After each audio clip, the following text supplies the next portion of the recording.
It's normal for new drivers to struggle to judge if it's safe to change lane when they check their mirrors. They look in the mirrors and they see cars and they see lanes.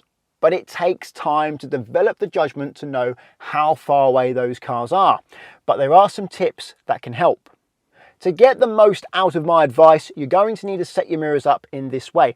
Firstly, the interior mirror. You want to see the whole of that rear window in the interior mirror. If the mirror is too small, try and get the middle of the window in the middle of the mirror so that you can see equally towards both sides, because you change lanes towards both sides. Now, your wing mirrors, also known as your door mirrors or your side mirrors. We're not bird watching, so we don't want to be looking up. Neither do we want to be looking down, because then we can't see cars coming up behind, particularly if it's uphill behind. You want to be looking straight back. Some people say about half ground, half sky, but often there's buildings and trees in the way. So buildings, trees, that counts as sky. If you're close to a building or tree, you're really not going to be able to do it this way. But generally speaking, most people can judge if the mirror is looking straight up or down. Get it looking straight. As for the side, you don't want to be seeing too much of the car. A little bit of the car like I have now, but not like this. Because if you can see too much car, well, you've got a massive blind spot. Some people say, move it away so that you can't see any of your car, then you have less of a blind spot. That's true, but particularly for beginners, it's really hard to judge where cars are in relation to themselves. If you can see a little bit of your car, then it's easy to place other cars on the road in relation to yourself. I'd say about this is right. And then for the other mirror, try and get exactly the same thing, looking straight back and as little car as possible whilst you can still see your car. If you can see the whole of the front of the car in the interior mirror, then you have space to move in front of them. However, you may not have time, because if they're coming up fast, it's best to let them pass. But if they're doing about the same speed as you, then you have space to move in front of them. Your interior mirror is actually better at judging if you can change lane than your wing mirrors, because your wing mirrors make cars look further behind. However, it's important to use your wing mirrors as well, because they may see a car next to you that the interior mirror doesn't see. It's best to use your mirrors in pairs, but primarily use your interior mirror to judge if you have enough distance to move in front of the car behind. But when you're driving a van, you can't use your interior mirror. Often you don't have one, so you have to use your wing mirror. When it comes to trying to judge if you have enough distance in your wing mirror, divide your mirror up into two halves. What's in the bottom half is definitely too close. What's in the top half is far enough away, but you may still not have time. Depends how quickly they're approaching you. If they're approaching you quickly, let them pass. But if they're doing about the same speed as you or approaching you very slowly, then you have space to move in front of them. Like this silver car now, they're doing about the same speed as me. No, actually, I'll take that back. They are catching me now, so I will let them pass. But if they're doing the same speed as me, I would have moved in front of them then. And I'm catching a slow moving lorry in front of me, so I may not have an opportunity for a while to change lane. If that's the case, you do just have to wait. Black car seems to be going a similar speed to me, but I'm too close to the red car in front of me. And that's another thing, you can't change lane when you're close to the car in front. You don't want to go directly into the lane, directly behind the car in front. You need a little bit of space and a safe gap to move into before you make the lane change. Sometimes you do just have to wait in a slower moving lane until it's safe to make the change. So this black car is in the top half of my mirror, so I do have space. And now they're getting closer, and now they're coming into the bottom half of the mirror, so I definitely don't have space. Even when I had space then, I still wouldn't move in front of them, simply because they were going faster than me. The next black car, top half of the mirror, as it gets closer, the car gets bigger. Now it's getting near the bottom half of the mirror, I definitely don't have space. The silver car is in the top half of the mirror, and it's doing a similar speed to me, but it is catching, and it is very close to the bottom half of the mirror, so I'm going to let that one go. I'm not going to change lane yet. The red car is small in the top half of the mirror, but it's catching me relatively quickly. It's already in the bottom half of the mirror, so I definitely didn't have time. The white van though is very small and in the top half of the wing mirror, and it's not really catching me very much. So I'm going to accelerate and change lane, because I also have some space in front of me on this occasion too. That means I'm not pulling into a tiny little gap. I've still got a safe distance between me and the car in front. When you're waiting to change lane, it's important to try and keep with the flow of traffic. I saw that van behind. The van wasn't going much faster than me. I had space in front and I wasn't yet at the speed limit, so I could accelerate. So I decided it was better to go a bit faster and stay in front of the van instead of slowing down and holding up traffic. What new drivers and particularly learners tend to do is when they're checking the mirrors to see if it's safe to change lane, they come off the gas pedal. The car starts slowing down and everyone behind wants to overtake. That means there's loads of cars passing and rarely an opportunity to change lane. So at the moment I'm stuck behind a truck in front of me, so all the cars behind will have the opportunity to pass me before I have an opportunity to get into that lane.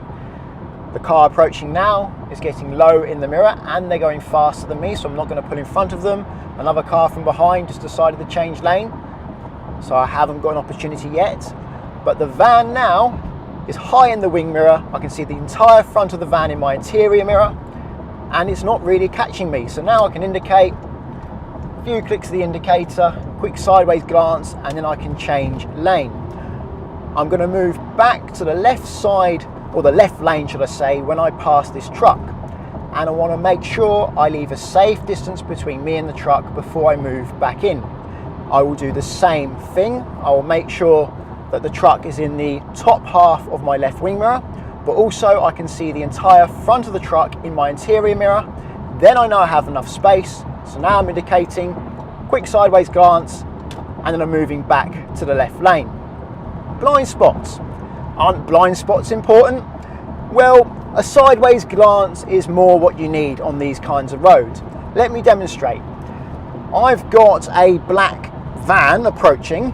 I'm going to let them pass me on the right. You can see them in the wing mirror now. They're getting closer gradually. I'll just slow down to help them catch up a bit more quickly.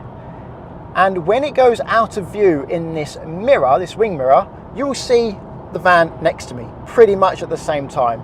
It's still in the mirror, still in the mirror, still in the mirror. I can see it next to me and in the mirror at the same time. So when there's one lane to your right, the lane next to you, or to your left, the blind spot is very minimal, if at all, quite often.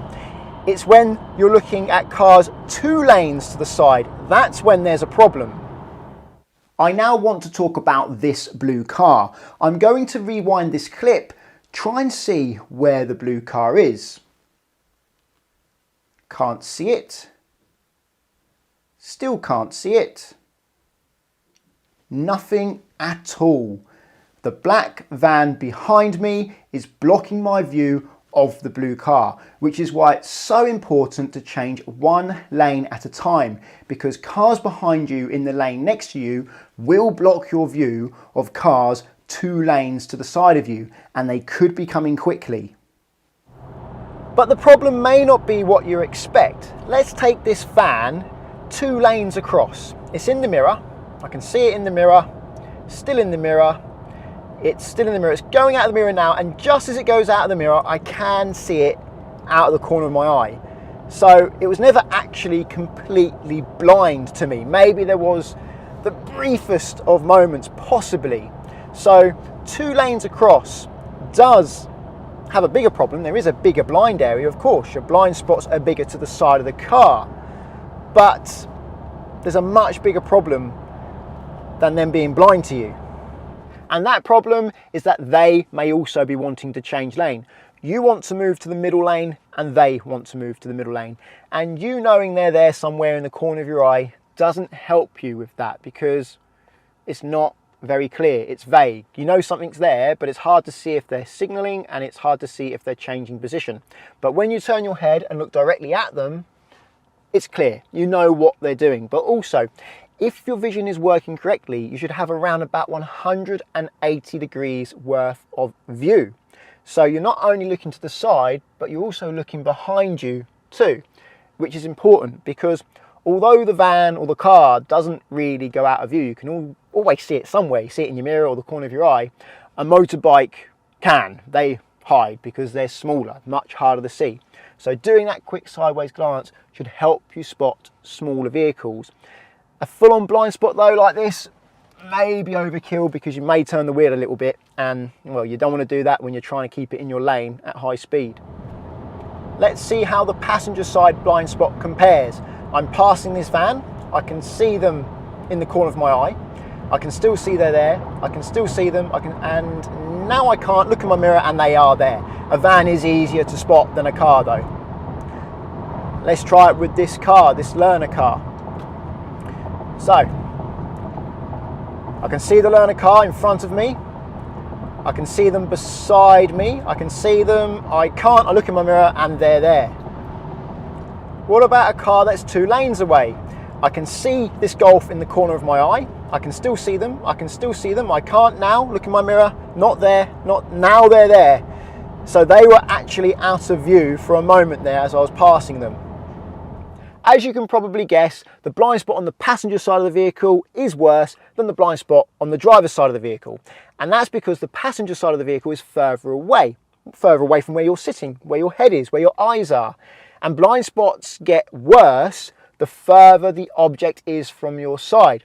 There was a moment there when the car was in lane 1 and I was in lane 3, so the car was 2 lanes away towards the passenger side of the car, and I couldn't see it in the mirror or in the corner of my eye. I had to do a sideways glance to see it, and I couldn't see it out of this window.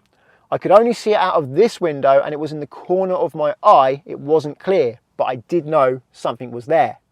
Well, I hope this video helps. If you think it does, please give it a thumbs up. Check out Collingwood and Confused in the description if you're looking for car insurance. If you're learning to drive and want to insure yourself on somebody else's car, Collingwood are there for you because you can do so without affecting the owner's policy. And at the moment, via the link, there's up to 35% off and a £20 Amazon gift card. If you want to insure your own car, check out confused.com because you fill out one quote form and get multiple quotes back from different insurers to compare who's cheapest. And you can change your car on that quote as many times as you like, which is a really handy tool when you're trying to figure out what car to buy because you can compare how much it costs to insure different cars. Using the links doesn't cost you anything, but it does support the channel, so thank you very much. Subscribe to get my future videos, and until the next one, cheerio.